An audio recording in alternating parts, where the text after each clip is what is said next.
หม้อไฟฟ้าที่ผมใช้นะครับเป็นยี่ห้อแอนไรเวอร์อันนี้ผมต้มชาใส่ขิงนะครับขิงเนี่ยมีประโยชน์หลายอย่างทั้งขับลมทั้งช่วยแก้การปวดหัวแต่ที่สำคัญหม้อที่ต้องคือยี่ห้อแอนไรเวอร์ราคาไม่แพงครับร้อนไวมากมีตรงนี้ผมปิด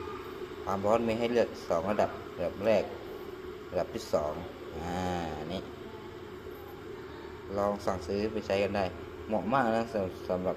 คนที่ชอบใช้อะไรที่มันเขาเรียกว่าด่วนๆหรือไม่ก็นักเรียนนักศึกษาเหมาะมากเลยไว้ต้มอะไรก็แล้วแต่เมนูต้มเมนูทอดก็ได้เมนูผัดก็ได้เมนูนึ่งก็ได้ครับฝากไว้นะครับหม้อทอดไม่ใช่หม้อทอดสิหม้อไฟฟ้าแฮนด์ไดรเวอร์